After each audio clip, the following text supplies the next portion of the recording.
alma que se hace a la criatura, pues en ella se hace, con H ahora, semejante a dicha criatura.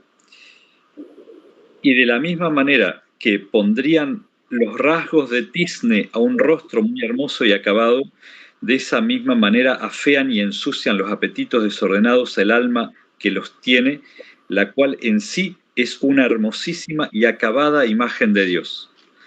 El alma por sí misma es bella, es de hermosísima imagen de Dios, y cuando llegamos a las criaturas, dice, estos apetitos nos van ensuciando la cara, digamos, ¿no? Van deformando el rostro de Dios en nosotros. Me salteo al puntito 3 dentro de este capítulo, sin irme nunca del capítulo.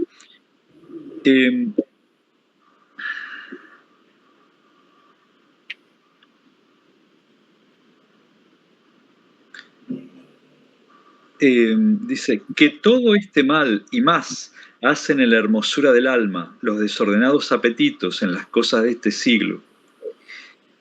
Tanto que si hubiésemos de hablar de propósito de la fea y sucia figura que al alma los apetitos pueden poner, no hallaríamos cosa, por llena de telarañas y sabandijas que esté.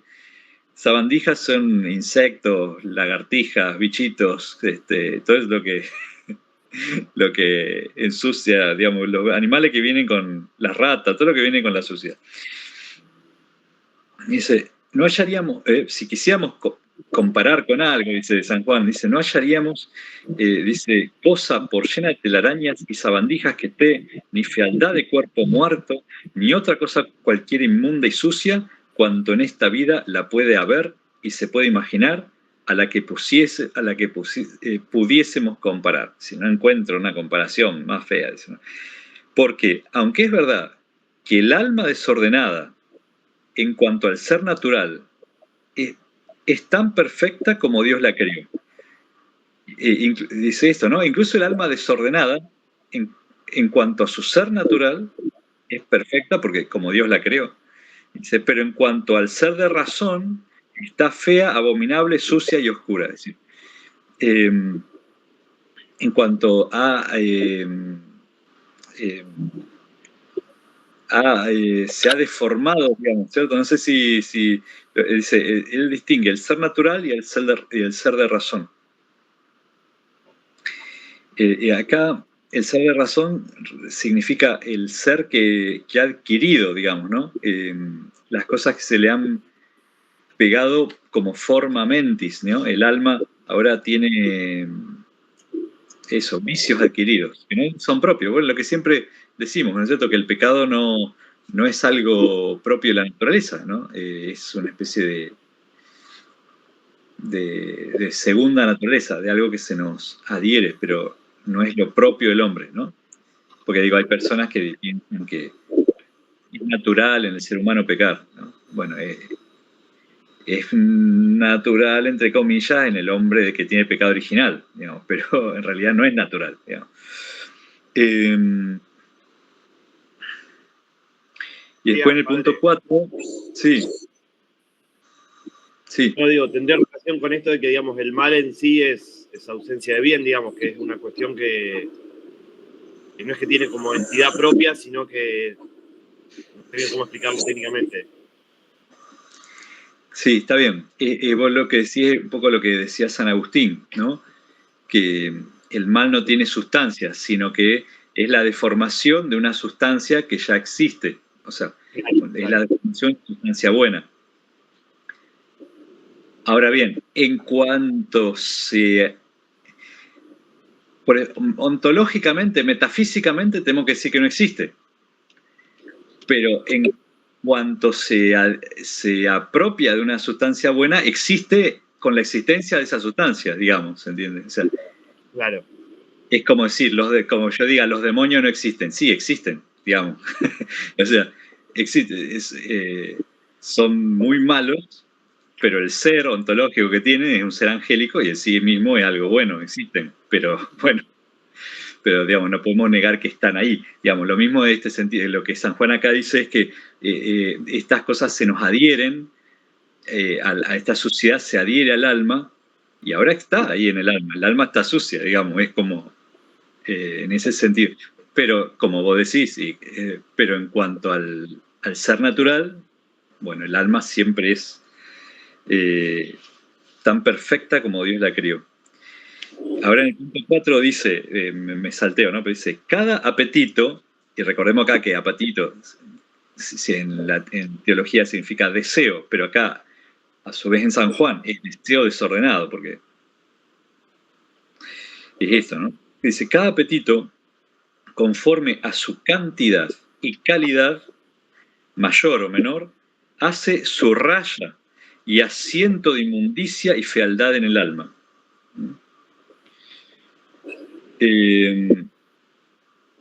Porque así como el alma del justo en una sola perfección, que es la rectitud del alma, tiene innumerables dones riquísimos y muchas virtudes hermosísimas, así el alma desordenada, según la variedad de los apetitos que tienen las criaturas, tiene en sí variedad miserable de inmundicias y bajezas, tal cual en ella la pintan los dichos apetitos.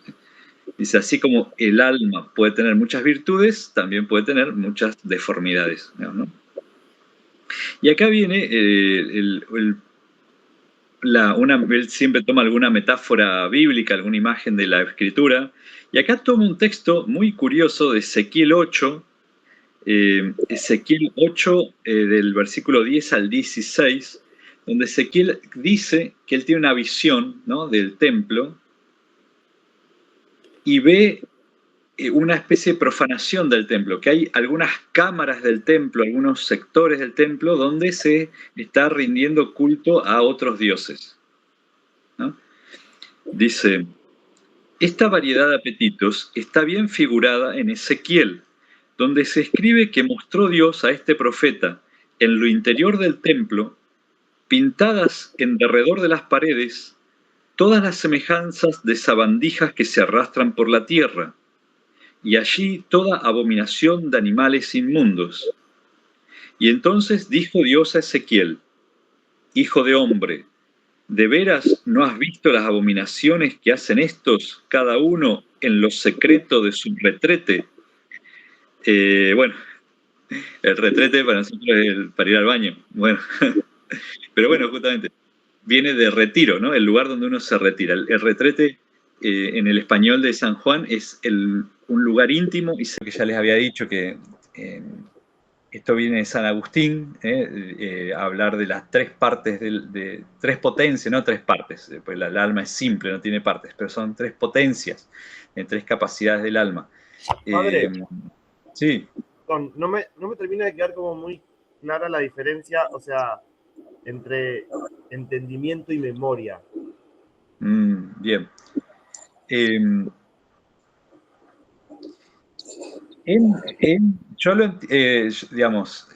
Yo personalmente entiendo lo que está diciendo, pero digamos, la memoria yo siempre la ubico más como lo que describe Santo Tomás, digamos.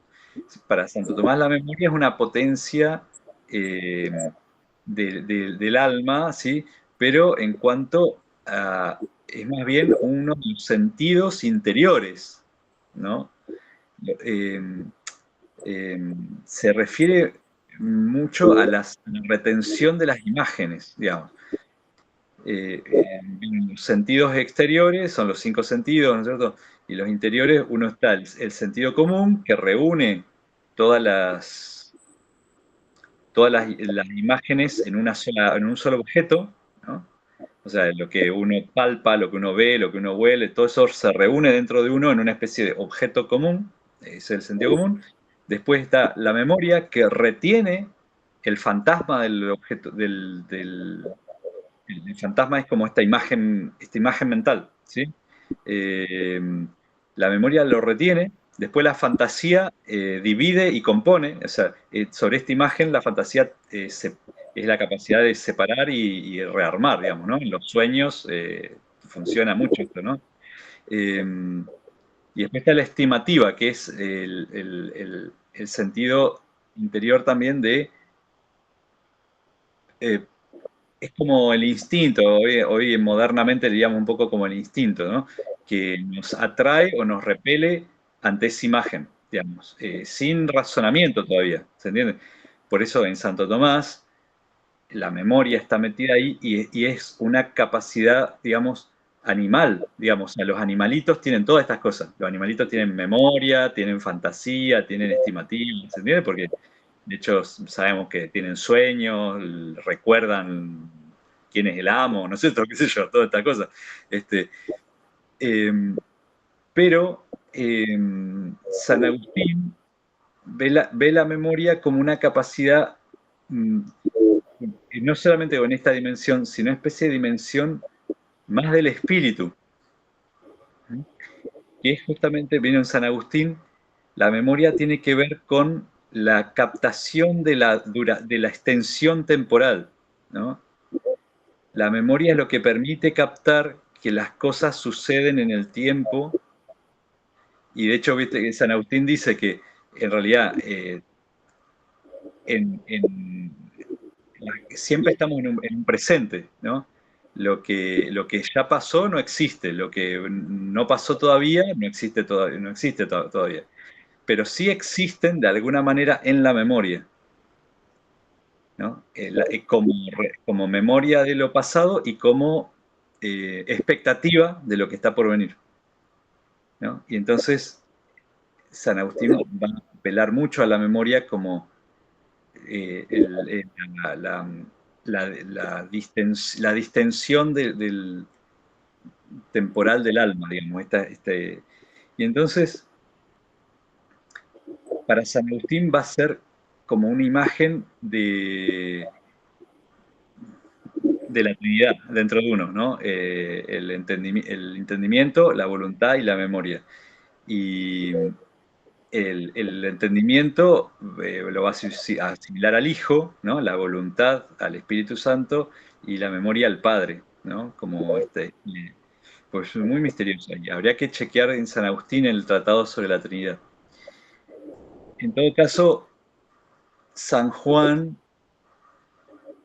va a trabajar estas tres, lo vamos a ver después más adelante, estas tres eh, potencias del alma como vinculadas a las tres virtudes teologales. La fe eh, eh, tiene que purificar la inteligencia, el entendimiento. La caridad tiene que purificar la voluntad. Y la esperanza tiene que purificar la memoria.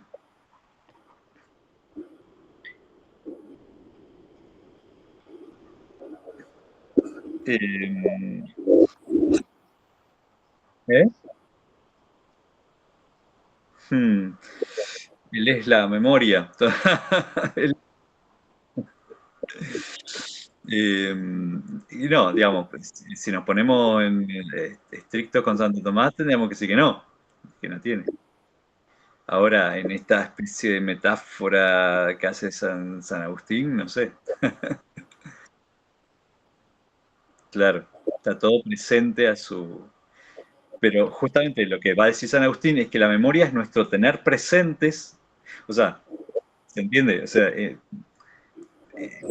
San Agustín la memoria es como mm, mm, nuestra capacidad de tener presentes cosas que han pasado y cosas que van a venir en la expectativa, digamos, ¿no? Como cuando uno escucha una melodía, uno ve la introducción y prevé, digamos, lo que viene, ¿no? Bueno, en este sentido metafórico, Dios hace eso todo el tiempo, digamos. Todo es presente. En ese sentido, por eso digo, Dios es la memoria, digamos, en el sentido de que todo está presente para Él, como la memoria es nuestra capacidad de tener todo presente, pero humanamente hablando. Claro, exactamente. La memoria, claro. De hecho, en la liturgia, como memorial, ¿no? Decimos el memorial de la pasión, hagan esto en conmemoración mía. Aparece mucho el tema de la memoria vinculado al acto litúrgico, no como un recuerdo para nosotros, sino como una actualización de eso que existe en la memoria de Dios. O sea, ¿dónde existe la pasión, digamos, la pasión de Cristo? Está en la memoria eterna de Dios, y es como es un acto real presente. Y en la liturgia, por eso es conmemorativa, no porque nosotros recordemos algo que nuestra memoria no tiene capacidad de hacer presente nada, en realidad. Lo hace presente a nuestro entendimiento, pero nada más, ¿no? Pero Dios sí, por eso es muy linda la plegaria 2, si no recuerdo mal, ¿no? Que la plegaria 2 le dice a Dios, acuérdate, ¿no? Acuérdate, acuérdate de nuestros hermanos difuntos. Como diciendo, bueno, en el fondo es así, si Dios no se acordara, las cosas dejarían de existir, digamos, ¿no?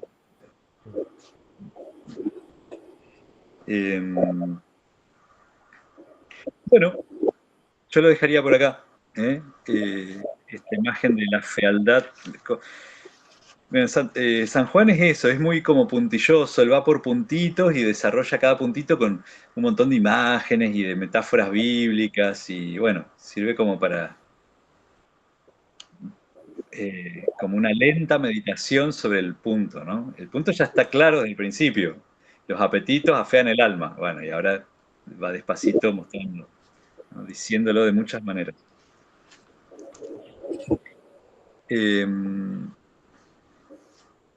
Bueno, comentarios, cosas que quieran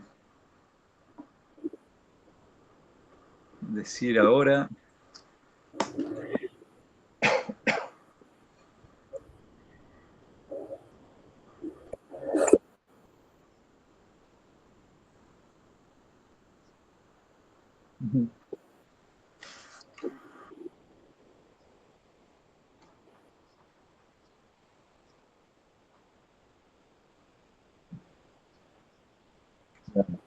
Sí, sí, amigas,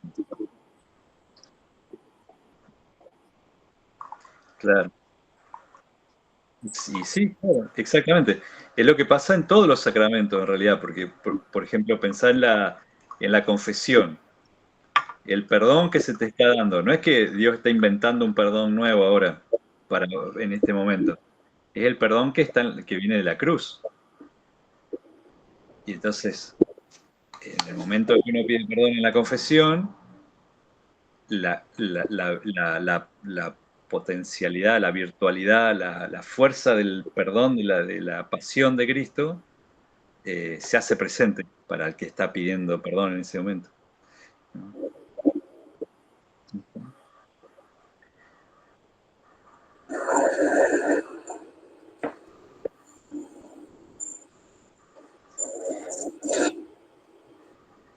Bueno, entonces, ¿vamos a los griegos o vamos a los griegos? Bueno, eh, bueno, la propuesta es introducirnos un poquito en el mundo de la tragedia griega, ¿eh? Ahí las chicas le pasaron un PDF con las obras de Sófocles. ¿M? Hay distintas traducciones, ¿no es cierto? Ahí la de Gredos siempre es linda.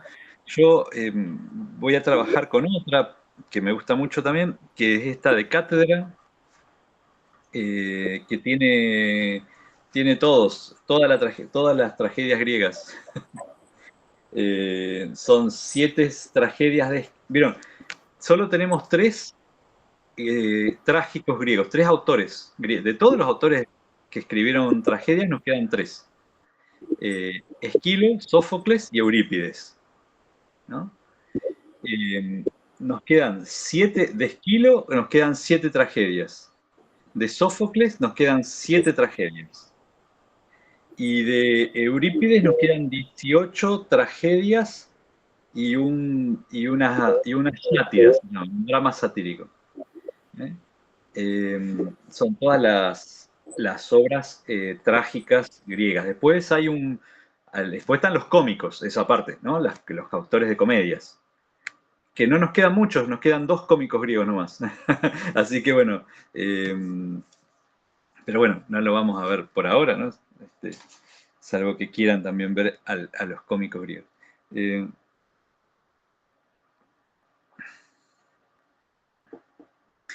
¿Leyeron alguna vez, vieron? A veces en la escuela se suele dar alguna cosa. ¿Mm? ¿Tiene algún comentario sobre la tragedia griega? Mi vida es una tragedia griega. Ah, pues, alguno. No.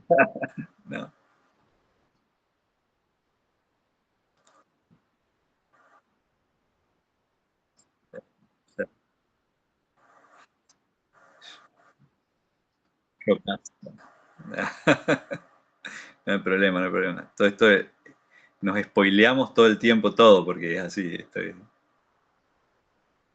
Sí, ya pasaron como 2500 años, así que ya está, digamos. Sí.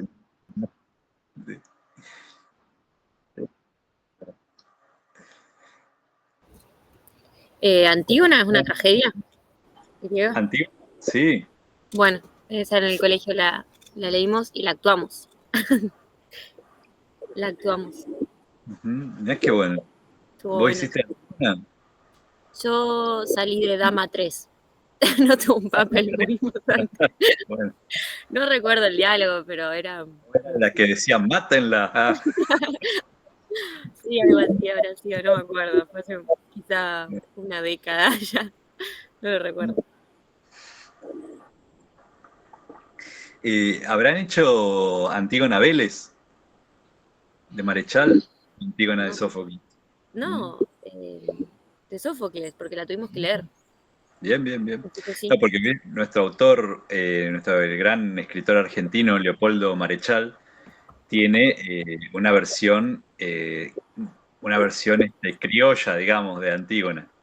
La obra se llama Antígona Vélez, como con un apellido muy nuestro, ¿no? Claro. Antígona.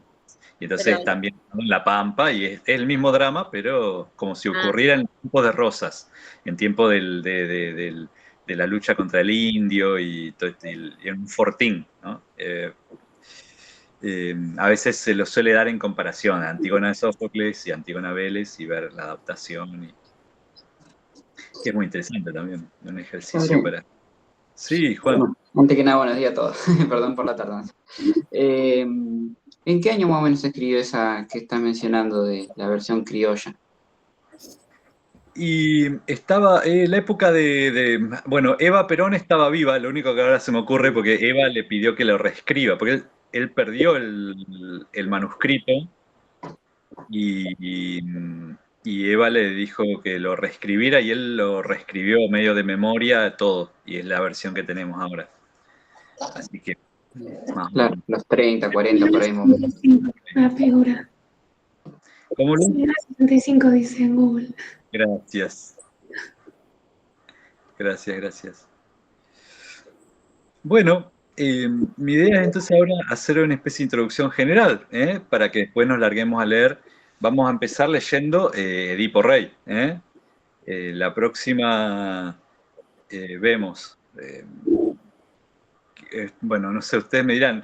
Las obras, yo creo que se podría leer en 15 días, pero no sé ustedes qué dicen. Hacemos el intento, vemos qué pasa. Vemos qué pasa. Porque piensen que una obra de teatro, digamos, está escrita para ser representada, para ser recitada, pero tiene una duración limitada. Supongan que por más extensa que sea, ¿cuánto puede durar? 3 horas. O sea, de recitado. O sea que de lectura tendría que ser eso. Si uno se pusiera a leerla en voz alta, tendría que durar 3 horas por ahí, menos 2 horas y media, qué sé yo, no sé. Pero bueno. Claro, es que eso es como el guión de una película, es como que uno tuviese un texto, no puede durar más que una película, esto también no puede durar más que una representación de la obra. Bien. Bueno, Una pregunta, padre. sí. Estas tragedias son las primeras obras de las que hay registro escritas así como obra de teatro. Buena pregunta esa.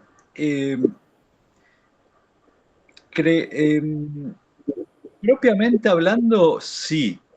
Lo que puede haber previamente son poemas donde los personajes dialogan pero no sabemos si están hechos para la representación, digamos, literalmente, o era parte del juego donde se cantaba un poema, digamos, un poco de a dos personas o una cosa así. Eh, no sé, pongo por ejemplo el Cantar de los Cantares en la Biblia, que hay que chequear la fecha, pero bueno, no es tampoco lejos de esta fecha, digamos, tampoco, o sea, no es anterior ni es posterior, me parece. Pero bueno, está el canta la amada, canta el amado, está el coro de los muchachos, el coro de las chicas, es como una obra un poquito teatral, pero no estamos seguros si era probablemente no, era más bien para que sí, se cantara con dos solistas y dos coros, digamos. Eh, Bueno, quería empezar con dos citas, una de Esquilo y una de Sófocles. Eh, Esquilo en la obra Agamenón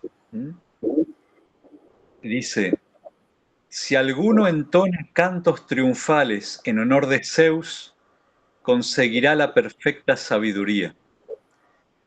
Porque Zeus puso a los mortales en el camino del saber cuando estableció con fuerza de ley que se adquiera la sabiduría con el sufrimiento. Hay una sabiduría que está buscando, ¿no? Acá la tragedia, que es justamente que pasa por el tema del sufrimiento, ¿no? No es la sabiduría de los filósofos griegos, ¿no? Es una sabiduría que pasa por el drama de la existencia, digamos, ¿no?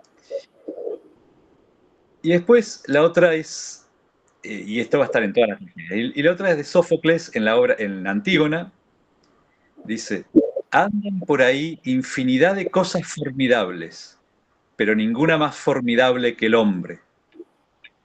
Aprendió por sí solo el lenguaje y las ideas etéreas y los comportamientos que imprimen un orden a las ciudades.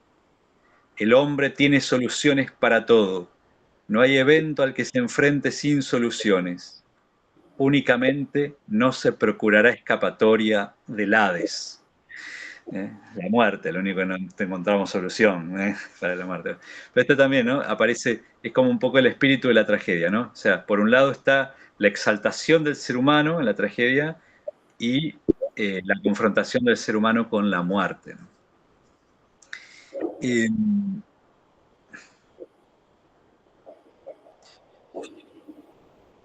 Como sabemos, todos los pueblos antiguos buscaban la sabiduría no tanto en la investigación personal, como digamos en la investigación científica o filosófica, sino en los mitos de los antepasados, ¿no?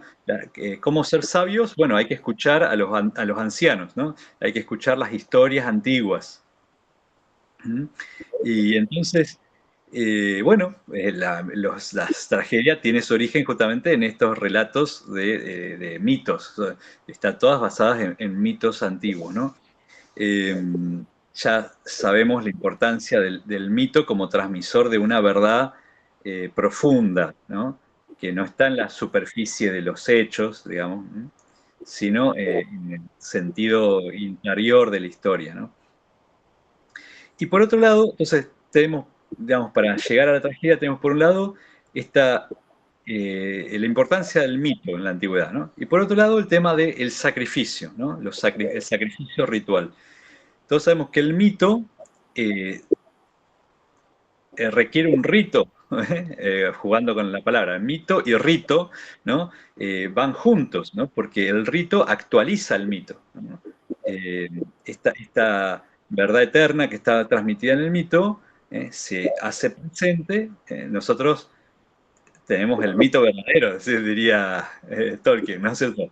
Que realmente se hace actual en nuestro rito, ¿no? Pero bueno, los antiguos, sus mitos falsos, digamos, ¿cierto? Falsos en cuanto no a la sabiduría que tenían, sino a la historia que contaban, digamos, ellos siempre pensaban de actualizarlo siempre su sacrificio, ¿no es cierto? Y el centro del rito es un sacrificio a su vez, ¿no? Eh, ¿Por qué? Porque todos los pueblos antiguos tienen la idea de que el ser humano está separado de los dioses, ¿no? Está separado, está caído, digamos. Nosotros en el lenguaje cristiano decimos el ser humano ha caído del estado de gracia original.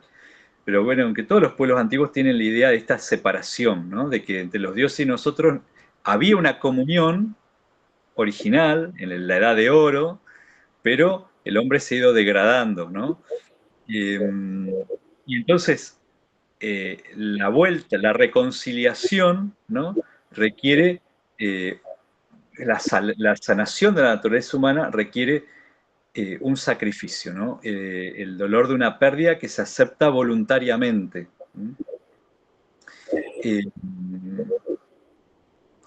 Se entiende que el sacrificio de animales no es tanto el del animalito, que sí tiene una sangre ahí que se derrama, sino del oferente, del que está llevando el animalito, digamos. El que está, digamos, en el fondo es el sacrificio de desprenderse de algo que uno quiere, digamos, ¿no?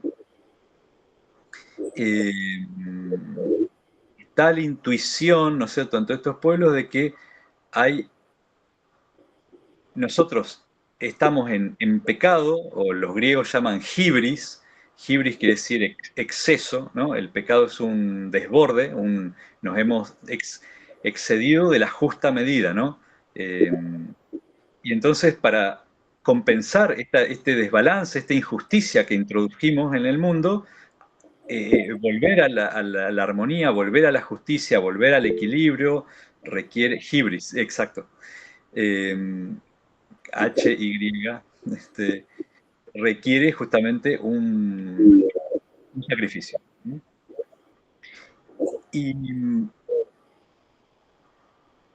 bueno, lo que sabemos es que la tragedia griega comienza en los ritos de lo que se fue en Atenas, las grandes dionisíacas, o las grandes dionisias, que se celebraban a principios de primavera en honor de Dionisios, el dios de los viñedos. Se regaba con sangre de un chivo, la sangre bañaba los surcos de las viñas. Y probablemente se representaban los mitos de Dionisos, se cantaban, había un coro. La palabra coro en griego significa un grupo que danza, que baila. El coro probablemente al bailar también cantaba, pero a nosotros nos quedó más la idea de que el coro canta, pero el coro griego danza, ¿no? Y probablemente imitaran, hicieran una especie de mímica, una mímica del mito, de la historia de Dionisio, ¿no? Como Dionisio es despedazado, es recompuesto, en fin, todas las historias sobre este dios.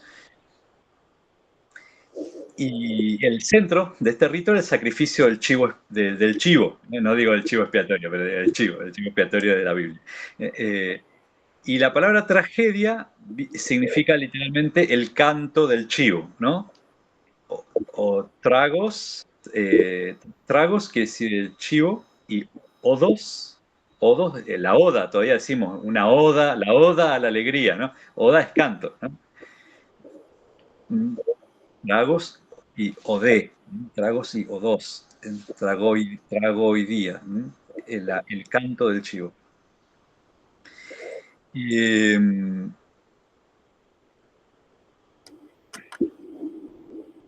que la tragedia originalmente era un acontecimiento ritual, se puede ver en que el anfiteatro era una especie de templo al aire libre, donde en un sector estaba incluso todavía el altarcito donde se sacrificaba el chivo, digamos, ¿cierto?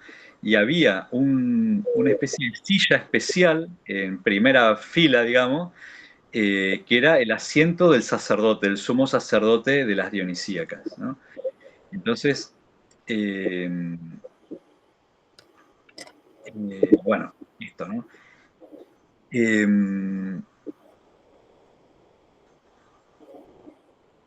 Y toda la actuación, digamos, ¿cierto?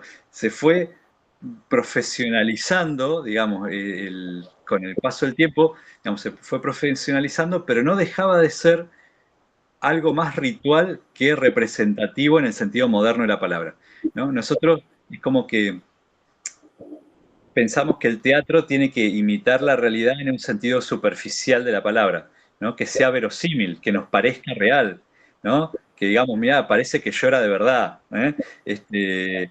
Pero pensemos que los antiguos, por empezar, no se le veía la cara porque tenían una máscara. Ya con eso se va cualquier esperanza de ver una expresión verosímil, digamos, ¿cierto? Eh, no solamente tenían máscaras, tenían ropas, el ropaje era muy abigarrado y colorido, ¿no? No imaginemos, siempre imaginamos a los griegos vestiendo unas túnicas blancas cortitas, bueno, eso no sé de dónde sacamos, pero bueno, no sé quién nos dijo eso que era así, pero bueno, hay cierto, algunas esculturas que parece eso, pero en el teatro también una cosa que aumentaba la rareza de la cosa es que usaban una especie de plataformas, los actores principales usaban los coturnos. Los coturnos son una sandalia con una plataforma que podía ser hasta de medio metro de alto, digamos, ¿no? Entonces eran unas figuras altas y con esas máscaras gigantes y esos colores y recitaban de una manera muy ritual y los gestos probablemente también eran gestos estandarizados, digamos, no gestos como naturales, sino un poco como el teatro oriental. Yo les recomendaría que googleen después el teatro no japonés. ¿Vieron? En Japón hay un teatro que es el teatro, ¿cómo es? El más popular, es el que es a cara descubierta. Después está el teatro El no. Edo, ¿Cómo, Juan? el Edo. Claro, ese es uno. Pero después está el no, así se escribe Ah, no. no, el de El las teatro máscaras. no, a mí me parece que sería como lo más cercano que podemos imaginarnos de la tragedia griega. O sea, es con máscaras, es con mucho gesto ritual, ¿no es cierto? Hacen gestos con las manos que están estandarizados, ¿no? Cuando rechazas, hace un gesto así, cuando acepta, hace un gesto no sé cómo, cuando propone, hace un gesto asá, cuando sufre, hace un gesto. O sea, está. Entonces, y es todo como una danza, digamos, todo está integrado en una especie de movimiento ritual, digamos, ¿no?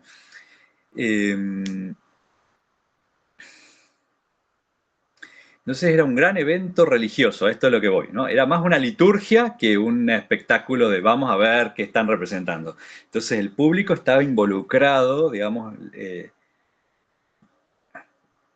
estaba involucrado como en las liturgias dionisíacas, es decir, probablemente el público estaba un poco ebrio o hasta drogado y participaba a su manera de todo ese rito, digamos, ¿no es cierto? Y se compenetraba porque le parecía, como a cualquier borracho que le parece que realmente está pasando la obra de teatro o la película, y bueno, pero esto mucho más y de una manera a lo griego, ¿no? Eh, con el tiempo, el ritual va a ir degradándose, digamos, ¿sí? Quizá nunca del todo, a nivel de espectáculo, digamos, ¿no? Atenas establece concursos para los escritores y para las compañías que representan la tragedia, ¿no? Entonces ahí empieza, digamos, todo un mundo del espectáculo en el sentido de que están los que hacen la escenografía, están los que hacen los efectos especiales, están los que hacen. Y el ritual se va achicando, no se pierde, digamos, ¿no?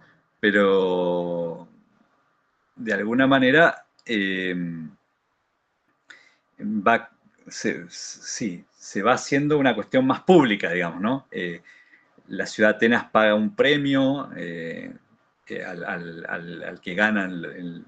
Entonces se representan durante las Dionisíacas, que duran varios días, se representan varias obras de teatro, varias tragedias y también comedias, y hay un jurado y se van a ir eligiendo, ¿no?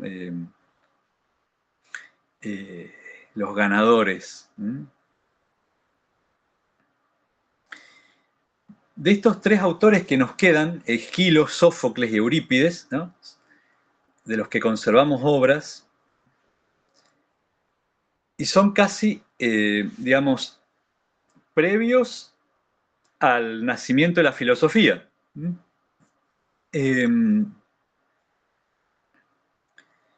Estamos en el siglo VI y V antes de Cristo, ¿no?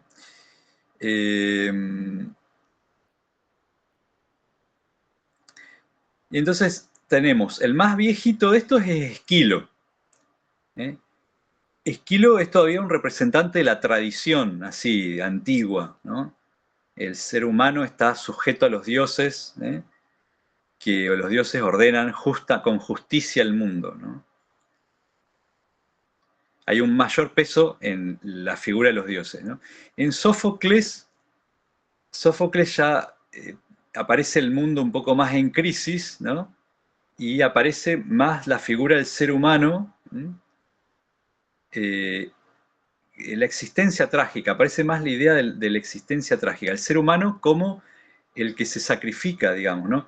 En Sófocles se ve más claramente que el sacrificio ritual es el sacrificio moral del héroe. O sea, lo que era el sacrificio del chivo, en la tragedia, y en Sófocles se ve más claramente, es el sacrificio de un personaje. Un sacrificio no que le clavan un cuchillo, sino el sacrificio moral, digamos. Bueno, a veces le clavan un cuchillo también, pero me refiero a que es el personaje que se ofrece para que vuelva el orden y la armonía al mundo, digamos, ¿no? Y finalmente Eurípides ya escribe en tiempos de la guerra del Peloponeso, que sería el 400 y pico, el 430 al 404. Y sus personajes ya están más distanciados de los dioses, ¿no? Los dioses pueden ser más incomprensibles, crueles, ¿no? Y entonces es como el más joven, ¿no? De los escritores.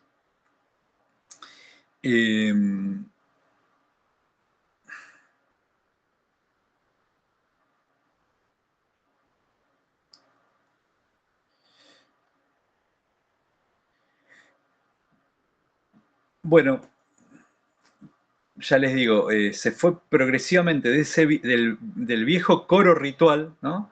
Se fue destacando en el siglo VI la figura de un primer actor, que se llamó Hipócrites, ¿no? Hipócrita quiere decir actor, digamos, ¿no? Cuando Jesús dice hipócritas a los fariseos, dice, porque ustedes están actuando en realidad, ¿no es cierto? Hacen un papel, digamos, ¿no es cierto?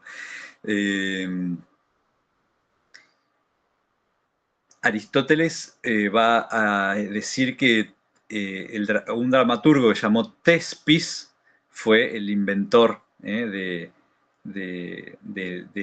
actor, ¿no? De la idea de que saliera del coro alguien que hablara con el coro, ¿no? Y que Esquilo va a ser el que introduzca al antagonista, ¿no? Es decir, padre, sí. Entonces el Hipócrites o sea, que sería como el actor. La idea del actor, o sea, un personaje separado de un coro. O sea, antes vos tenías un coro que cantaba el mito. Pero después empieza uno de esos del coro, se separa y representa al mismo Dioniso. O sea, probablemente, sospechamos, no tenemos muy claro, pero el coro cantaba el mito de Dioniso. De pronto, un personaje, uno del coro, hace de Dionisos que dialoga con el coro, ¿no? Y después va a aparecer la figura del antagonista, es decir, va a haber ya un diálogo entre dos actores. O sea, va a estar coro, antagonista y protagonista. La palabra ahí es agón. Agón es lucha, pelea, ¿no? Entonces, el protagonista sería el primer luchador, el antagonista, el que se le opone, ¿no? En este combate. que este diálogo, ¿no?, prefilosófico, también va a desvelar la verdad. Un poquito en previsión, ¿no? Platón después va a escribir los diálogos, que son como obras de teatro, pero filosóficas, que no están para representarse, ¿no? Bueno, la tragedia griega después fue formalizando las partes, ¿no? Como nosotros diríamos, introducción, ¿no? Entonces, la tragedia griega tiene un prólogo, que a veces está y a veces no, una especie de... Es un monólogo o diálogo que introduce la obra, el prólogo. Después, lo que se llama párodos, el prólogos y después párodos. El párodos está siempre, y a veces si no hay prólogo hay párodos, que es el coro cantando de entrada. Después tenemos los episodios. En los episodios tenemos monólogos, un personaje habla solo, diálogos, 2 o 3 personajes hablan solos, nunca más de 3. En la tragedia griega hay 2 o 3 personajes, no hay más de 3. Al mismo tiempo me refiero. Después hay una especie de monólogo que se llama tirada de mensajero, así le dicen ahora, tirada de mensajero. Tirada de mensajero es un párrafo dicho por un personaje que viene como mensajero, que no es tanto un personaje propiamente dicho, ¿se entiende? Por ejemplo, puede ser un siervo del palacio. Un siervo del palacio que entra y cuenta lo que pasó en otra habitación. Entonces, lo que viene es a mostrarnos una escena de otro lado, simplemente. No viene tanto a actuar él como personaje, a meterse en diálogo con otros, sino a decir, ¿saben lo que pasó en tal lado? Todo esto. Porque no se pueden mostrar. De hecho, la tragedia griega, la violencia no se muestra nunca en la escena, está siempre fuera. Y es el mensajero el que la trae, digamos, el que la expresa.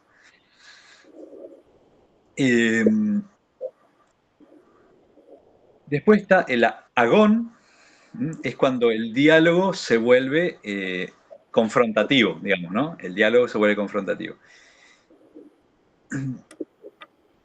Después, entre escena y escena, hay cantos de coro que se llaman estásimos.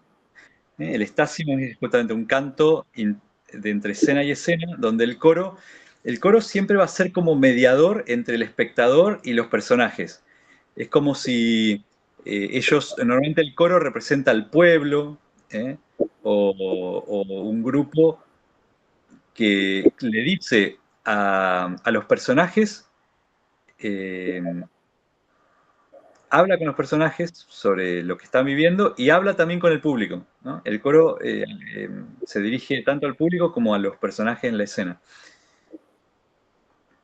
Finalmente viene el éxodo. El éxodo es el canto final del coro, el último canto, y finalmente el epílogo, que puede estar o no estar, ¿no? Que es un episodio final.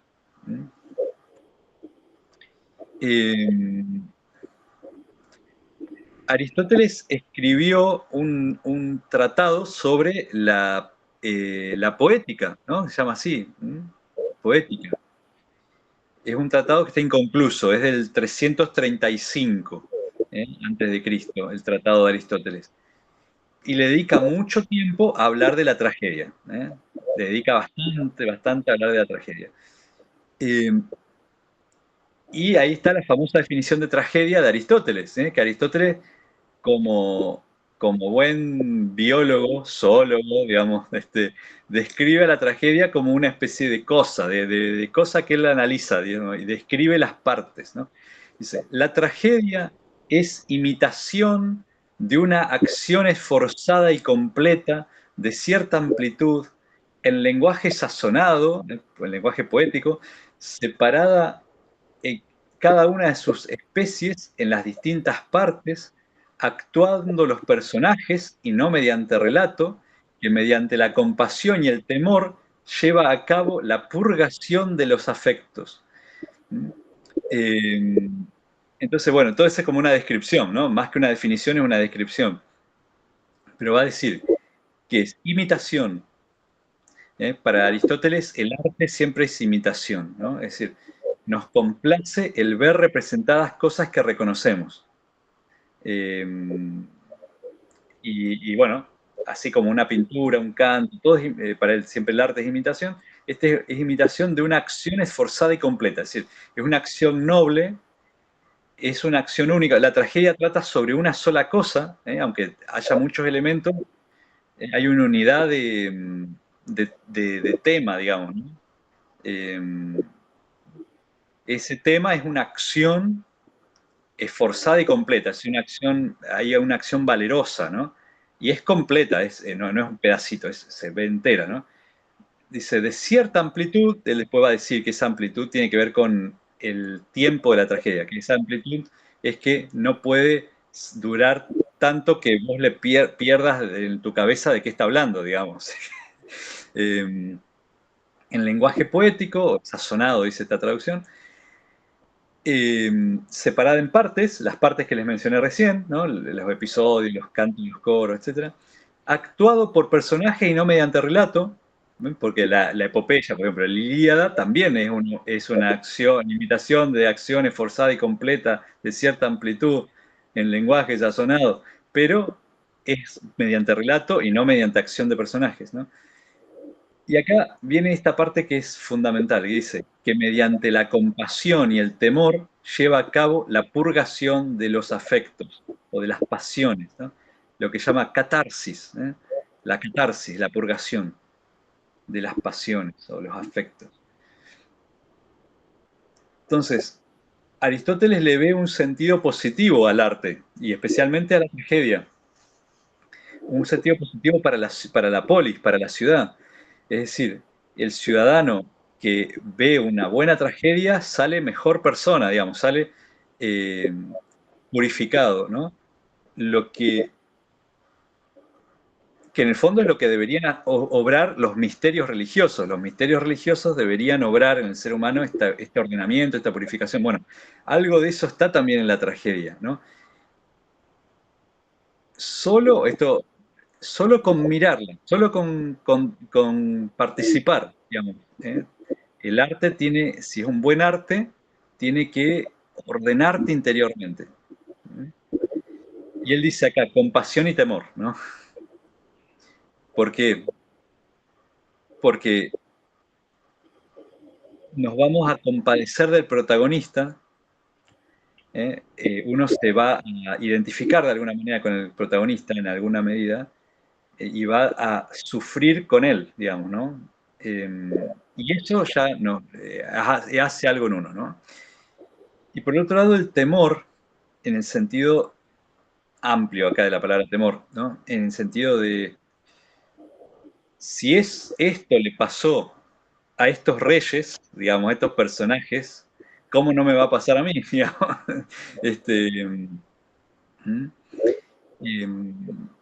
Tiene que provocarnos si uno es soberbio, ¿no?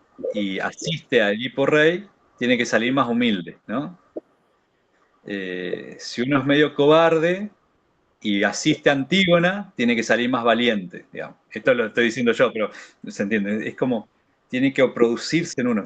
No por razonarlo, no porque uno diga, mirá, sino solo por contemplarlo, ¿no? Solo por participar de estar ahí viéndolo, digamos, ¿no?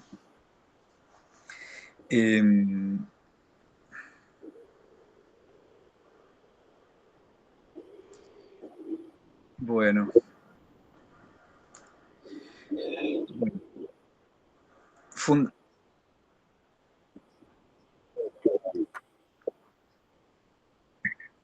Claro, claro, sí, tal cual. Claro, claro. No sabemos si ahí purificaron las pasiones o se alteraron las pasiones. Eso, padre. Claro, está bien. Iván, digo. No, eso, padre, en el Tratado de Poética lo va como desarrollando bien Aristóteles. Sí, lo dice. No es que lo desarrolle mucho, pero algo lo desarrolla. Eh, Perdón, esto de el arte, o sea, si es buen arte, como esa capacidad de poder purgar. sí, de purificar las pasiones, provocar la catarsis de pasiones, ¿no?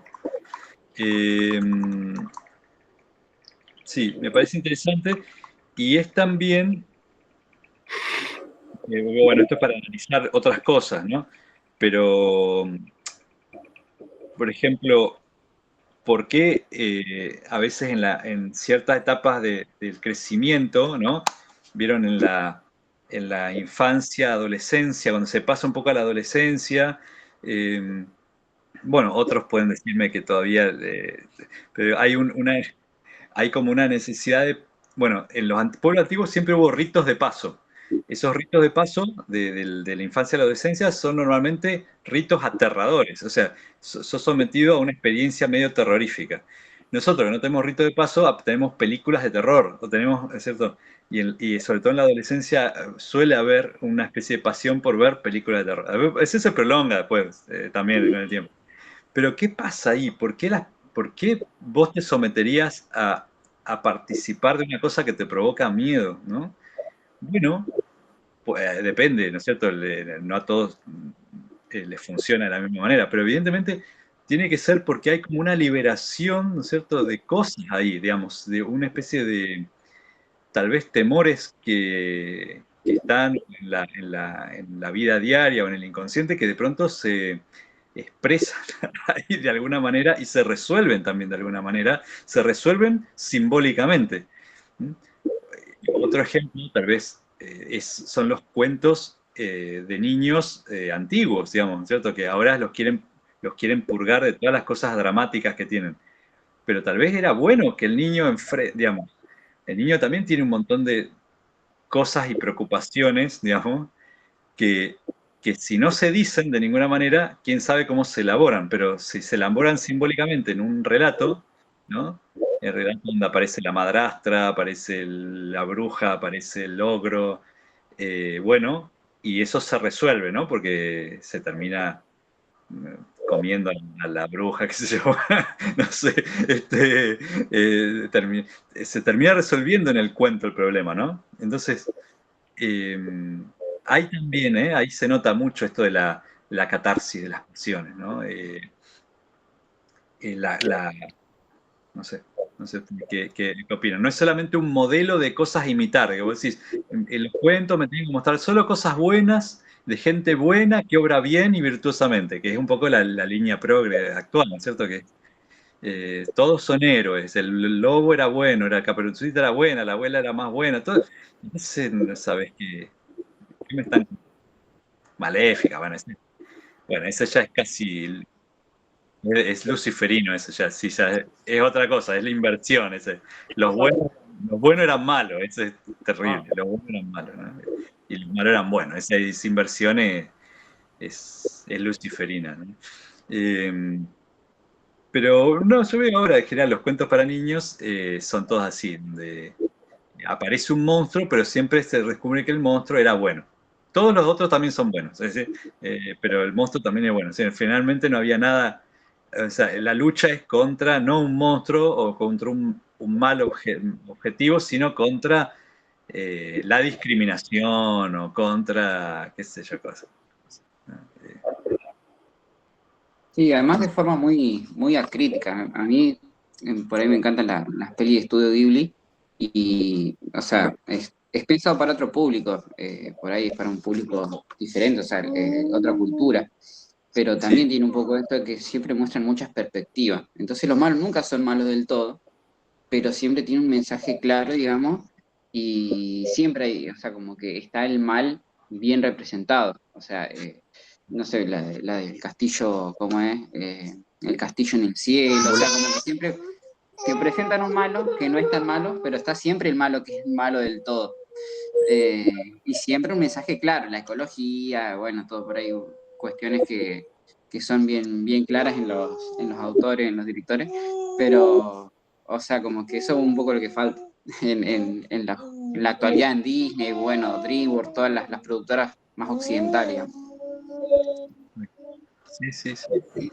Por ahí también hay como un despertar de gente sobre todo católica o ortodoxa y pero justo estoy viendo hace ya un tiempo que hay, capaz que lo conocen, Jonathan Pajot, que habla mucho de los símbolos, él es ortodoxo y ahora está la Sí, verdad sacando, creo que ahora sale Rapunzel, por ejemplo, y con todos unos dibujos hermosos y una historia más fiel y bueno, y para niños, pero sin esta idea propia, ¿no?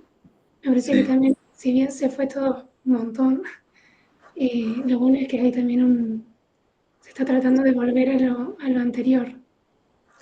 Sí, sí, sí, sí. No, obviamente hay mucha gente. Jonathan Pajot es muy bueno, muy bueno. Me gusta mucho también. Es un personaje muy interesante. Y justamente él trabaja con todo el tema de los símbolos y está haciendo este trabajo que dice Lucía, ¿no? De rescatar, reescribe, retoma los cuentos antiguos, los vuelve a reescribir en base a las versiones antiguas y hace estas ediciones muy lindas, ilustradas también. Eh, es un canadiense, Jonathan Pageau, se escribe Pageau, eh, que lo entrevistó a Jordan Peterson y fue un poquito el que lo introdujo a Jordan Peterson al mundo cristiano. Y él es un él es así, como lo escribe ahí Lucía. Él es un tallador de íconos. Él es ortodoxo y los íconos, en vez de pintarlos, él talla en madera íconos. Pero tiene una página que se llama Symbolic World, muy linda, donde trabaja un montón de gente que colabora con él, y tiene un montón de ensayos sobre cuentos, sobre símbolos, tiene un montón de programas aparte en francés, en inglés, depende un poquito lo que le pinta, porque como es canadiense, él habla en francés, pero a veces tiene programas en inglés. Eh, y, y bueno, volviendo un poquito a mi resumen de la tragedia, bueno, Aristóteles va a decir que lo fundamental de la tragedia es, bueno, la actuación, ¿no? De donde viene la palabra drama. Drama viene de drao. Drao quiere decir hago, en griego, hago. Yo hago, drao. O sea, actúo. Es una acción. Eh, Aristóteles va a usar la palabra mitos, no en el sentido que lo estamos usando nosotros, sino en el sentido de concatenación de acciones. O sea, por eso muchos traductores, cuando traducen la poética, en vez de traducir mitos, donde dice mitos en la poética, traducen fábula. ¿eh? Pero tampoco nos dice mucho fábula. Es decir, quiere decir eh, que, ¿qué quiere decir? Que la historia es esta, ¿no? Edipo, digamos, el padre de Edipo consultó el oráculo le dijo que su hijo lo iba a matar y que se iba a casar con su esposa, entonces él lo abandonó al hijo para que muera, pero un pastor lo rescató y lo crió. Esta concatenación de acciones pueden estar tanto en lo que escribió Sófocles como en cualquier otro que escriba sobre el mismo tema, ¿se entiende? O alguien que filme una película, o alguien que componga otra cosa con el mismo mitos. Lo que Aristóteles llama mitos es, ¿se entiende? No la obra, sino el corazón de acciones unas detrás de otras, digamos. No sé si me explico. Entonces, el mito no tiene idioma en ese sentido, ¿sí? No tiene, se puede expresar en distintos idiomas, en distintas obras, en distintos medios. O sea, puede ser bueno, Aristóteles no habla de películas, pero yo digo, o sea, puede ser una película, puede ser, ¿no? Eh, incluso, bueno, Luis, cuando toma eso, Luis va a decir, incluso pues, podría representarse pictóricamente, digamos, ¿no? Una pintura que trate sobre el mitos sea, esté mostrando lo que está mostrando en la historia la tragedia, ¿no? Y el mitos, o sea, la fábula, dice Aristóteles, se articula sobre dos puntos claves. Lo que se llama peripecia y reconocimiento. La peripecia es el cambio de la acción en sentido contrario. El cambio de la acción en sentido contrario. Es decir, cuando hay o cambio de destino, le dicen algunos también. Cambio de destino. Es decir, normalmente todo drama comienza con una peripecia. El personaje está re bien y vienen y le matan a toda la familia. Fácate. O está muy en la pobreza y gana una fortuna inmensa, ¿no es cierto? Es una peripecia, es decir, un cambio de destino. Y a lo largo de la historia va a haber varios cambios de destino, o por lo menos uno o dos importantes tiene que haber. Normalmente empiezan y terminan con una peripecia, ¿cierto? Siempre, no puede ser que termina y no pasó nada, ¿no es cierto? Termina y tiene que haber un cambio drástico entre lo que se venía dando y el final, digamos, ¿no? Y el reconocimiento es, y esto es interesante, que Aristóteles dice que lo fundamental, porque parecería que lo fundamental son las acciones, ¿no es cierto? Pero dice Aristóteles, en realidad las acciones nos conducen a que los personajes conozcan lo que antes no conocían. Y esto es lo más importante de las historias. En las historias vos ves que el personaje avanza hasta es el conocimiento lo que produce los cambios. Piensen en cualquier película que hayan visto últimamente, ¿no es cierto? No sé, no sé, hasta una comedia romántica clásica. Normalmente, ¿qué pasa? Hay un momento en que uno de los enamorados piensa que el otro lo engaña o lo que sea. Y entonces el reconocimiento va a ser descubrir que no era así o por qué había pasado eso, ¿no? Digo, en el policial, en el policial ocurre todo el tiempo, pero en cualquier historia avanza por reconocimientos, digamos, ¿cierto? Alguien no sabe algo, ocurre una cosa y nadie sabe por qué pasa esa cosa. Entonces se investiga quién hizo este atentado, ¿no? Y entonces vos lo que querés saber con es qué es lo que pasó. Digamos, ¿no? El reconocimiento también puede ser para el público. Aunque normalmente en la tragedia griega el público ya conoce toda la historia, ¿no? El que no conoce la historia es el que está metido, el personaje.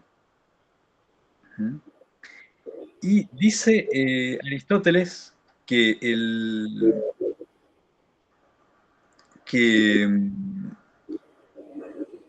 las mejores tragedias son las que coinciden reconocimiento y cambio de destino.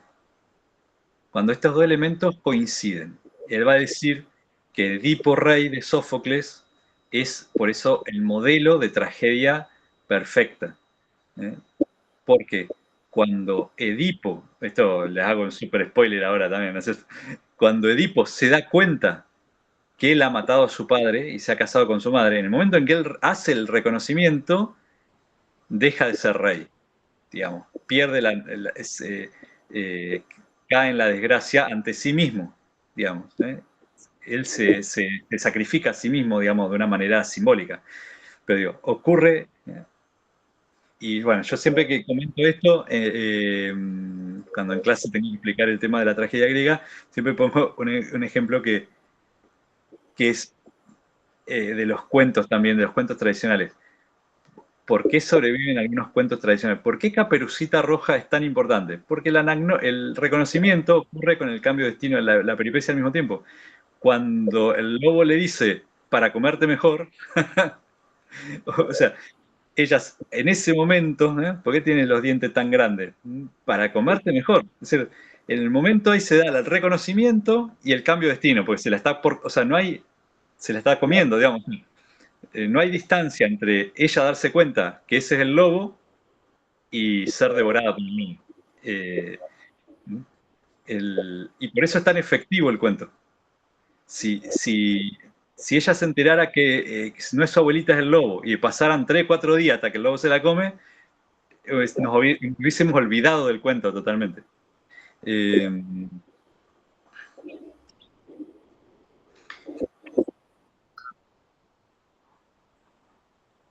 Claro. Claro. Claro, eso quería decir, tal cual, que quizás hoy no se ve tanto en las historias ese cambio, o sea, esa sorpresa no es solo para los personajes, sino para lo que estamos viendo, qué sé yo, la película o las novelas actuales, Sí. pero en las tragedias esto no sucedería, porque el público, digamos, los espectadores, ya saben Claro. o sea, están esperando es que el personaje se dé cuenta, digamos. Claro, por eso lo que dice Aristóteles, lo que despierta en uno es compasión y temor, digamos.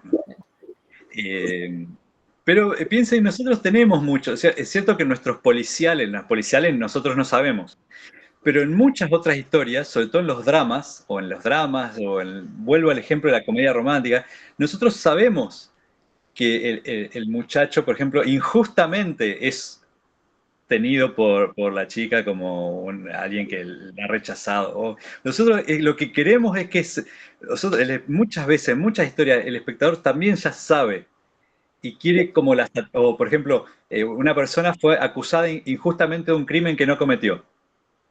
Y vos lo que querés es que todos los demás sepan que realmente él no cometió ese crimen, digamos, ¿no? Y vos ya desde el páramo sabés que es inocente la persona, por ejemplo. Y lucha para mostrar que es así, ¿no? A veces se combinan las dos historias, ¿no? Como, no sé, como ¿se acuerdan esa de la madre que que le dice que le cambian el hijo? Creo que era Angelina Jolie, me parece la que hacía. Que le cambian el hijo y ella dice, este no es mi hijo, y la gente dice, no, está loca, ese es su hijo. Y ella, entonces, son las dos cosas. Uno es como que hace esfuerzo con ella para mostrar que no es su hijo y a su vez saber quién le raptó el hijo de verdad, digamos. O sea, ahí sí, una cosa que uno sabe y una cosa que uno no sabe, ¿no? En fin.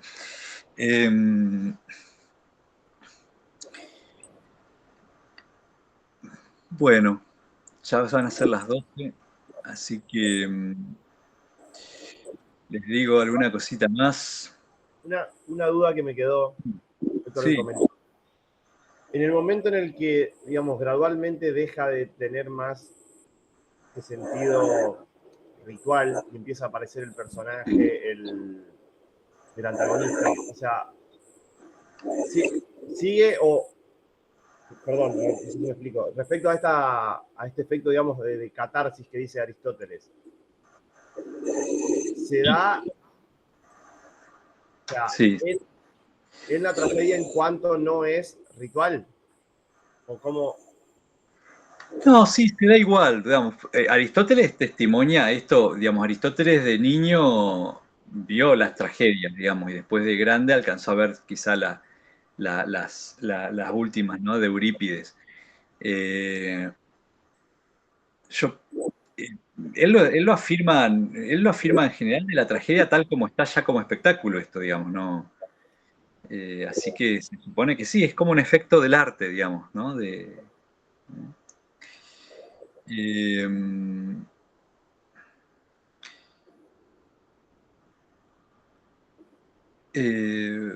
Quería leerles algo finalmente de von Balthasar. ¿Vieron este teólogo suizo que trabaja mucho sobre cómo la figura de Cristo, lo que llama la figura de Cristo, va asomándose, digamos, en las distintas culturas que preparan la llegada del Evangelio, ¿no?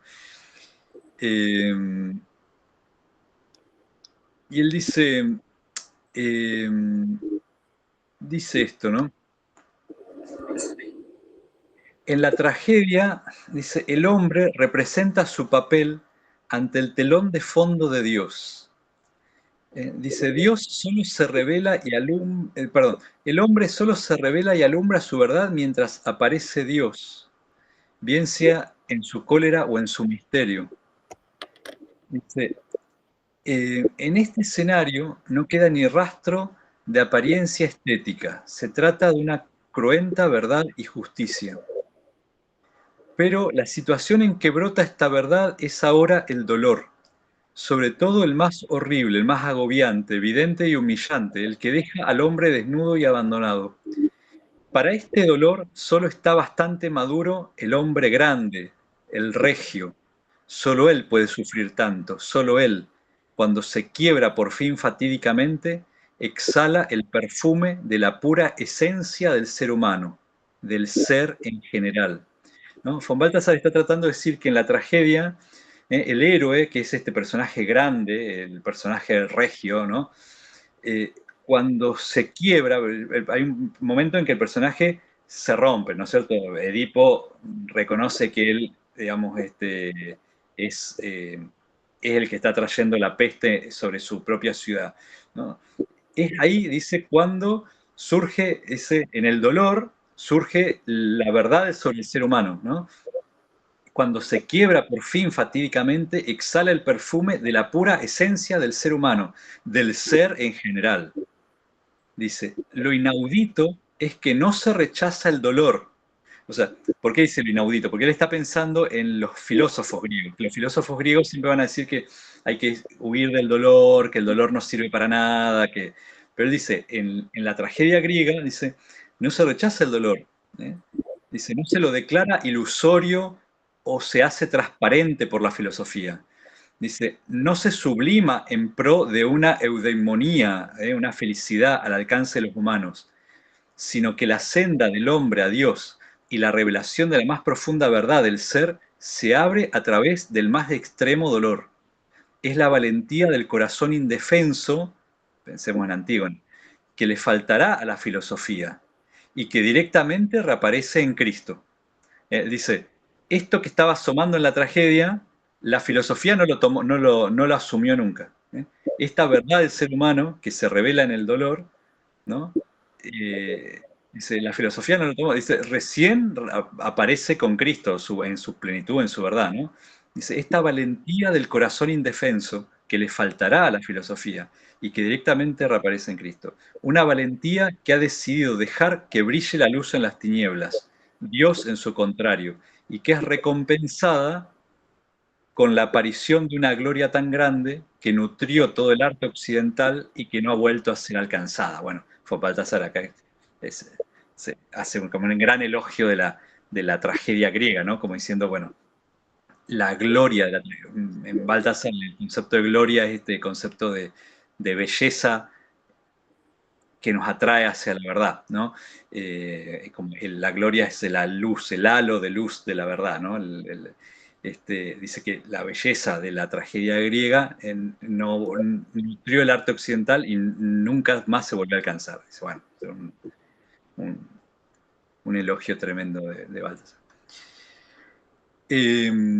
Así que bueno, este tema creo que nos va a ayudar también esta intuición, ¿no? De el ser humano confrontado a una situación dolorosa muestra mejor qué es el ser humano, ¿no? El ser humano se muestra mejor quién es ante la tragedia, digamos, ante el dolor. Bueno,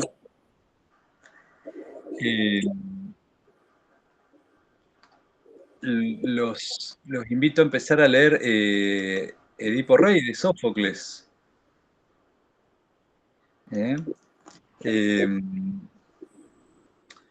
Como saben, seguramente, o sea, o tal vez no saben, pero la historia comienza cuando Edipo ya es rey, en Tebas.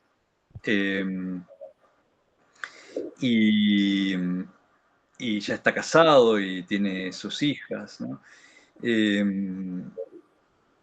O sus niños pequeños, ¿no? El mito previo todo el mundo ya lo conoce, y la historia de Edipo también, ¿no? Esta que les decía recién, ¿no?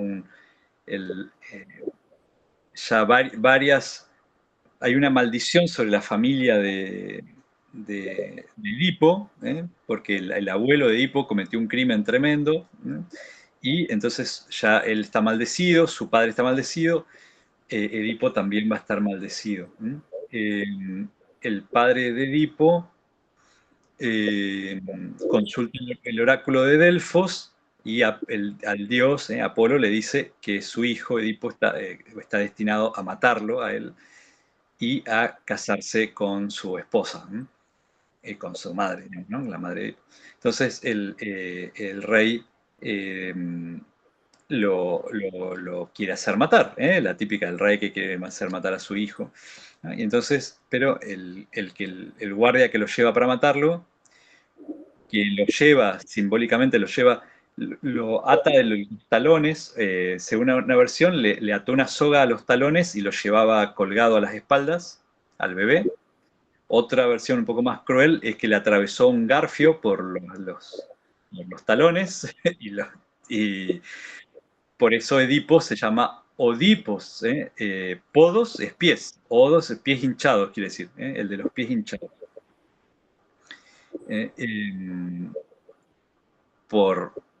Van a ver que al principio juega con la imagen de caminar mal, ¿no? Ustedes caminan mal, dice Edipo, ustedes caminan mal, y Edipo, el que camina mal es Edipo, ¿no? Esta imagen de... y va a ser recogido por un pastor de otro reino, lo va a llevar a la casa de los reyes de ese otro reino, que lo van a criar como un hijo propio. Cuando él sea adolescente, va a consultar él también el oráculo de Delfos, y el oráculo le va a decir lo mismo que ya dijo, que te vas a matar a tu padre y a casarte con tu madre. Entonces, él huye de los que piensa que son sus padres, que son sus padres adoptivos en realidad, nunca nadie le dijo eso. Entonces, al huir, se acerca a Tebas, digamos. En el camino hay un encuentro de 3 caminos y una senda muy angosta, donde viene el rey de Tebas, que ya es un anciano, viene en un carro y se pelean con Edipo sobre el derecho de paso. ¿Quién tiene que pasar primero? Y Edipo entonces le tira una lanza al padre y lo mata, ¿no? Sí, su padre, obviamente. Eso, solamente un viejo que me interrumpe el paso acá. Entonces es la hibris, ¿no? La soberbia de Edipo, ¿no? Y después Edipo se enfrenta con la Esfinge, el monstruo este que en la obra la llaman la perra cantora. Dice, la perra cantora. ¿Quién es? Es la Esfinge, ¿no? Es mitad animal, mitad ser humano, con alas, con garras de león, ¿no es cierto?, que propone un enigma al ser humano. El enigma que le propone a Edipo es ¿cuál es el animal que a la mañana camina en 4 patas, al mediodía en 2 patas y al atardecer en 3 patas? Y Edipo dice el ser humano, que al amanecer de la vida gatea, después en la edad adulta camina erguido sobre sus 2 piernas y cuando es anciano necesita un bastón para apoyarse en 3 patas para poder caminar. Entonces la Esfinge se tira del acantilado, se suicida porque la Esfinge es el enigma mismo, ¿no es cierto? No puede subsistir. Una vez resuelto el enigma, la Esfinge se autodestruye, digamos. Y entonces Edipo es celebrado como el liberador de Tebas, porque Tebas estaba asolada por este monstruo. Y cuando pasa el tiempo y el rey de Tebas no vuelve, la Yocasta, la reina de Tebas, decide casarse con el héroe que ha vencido a la Esfinge. Entonces se casa con Edipo. Pasa el tiempo, los dioses se toman su tiempo y mandan una peste a Tebas. Y ahí es donde empieza la tragedia, porque Edipo está, todas las personas afectadas por la peste, con ramos de olivo como suplicantes. Llevar ramos de olivo es un símbolo de ser un suplicante, de estar haciendo oraciones de súplica en el mundo griego. Y Edipo ha mandado, a su vez, a consultar el oráculo de Delfos, de nuevo, lo ha mandado a su tío, a Creonte, el hermano de Yocasta. Bueno, él no sabe que es su tío, es su cuñado para él, ¿no es cierto? Creonte ha ido a consultar. Pero vieron, en todas las historias clásicas, el tío es siempre un personaje un poco peligroso, porque es el que va a reemplazar al rey en cualquier momento. O sea, el hermano del rey o el hermano de la reina es siempre el que se va a meter en ese... Bueno, como en Hamlet, digamos, ¿no? Por ejemplo. Bueno, entonces él lo mandó a Creonte a consultar el oráculo, pero el mismo Edipo sospecha de Creonte, de que Creonte quiera hacer algo contra él. Bueno, entonces ahí empieza la tragedia. Bueno, se los dejo ahí como para que puedan leerla. ¿Algún palabrita, comentario? La idea entonces sería de acá a 2 semanas leerla entera. O sea, para el próximo encuentro estar... Experimento. Sí. Buenísimo. Si no llegamos, bueno, vemos, pero creo que se podría. El próximo encuentro sería el sábado 13. ¿Sí? No es nada raro sin conocer, ¿no? Sí. Porque sería el segundo fin de semana de septiembre. Tenemos como 3 semanas entonces. Claro, por eso sería.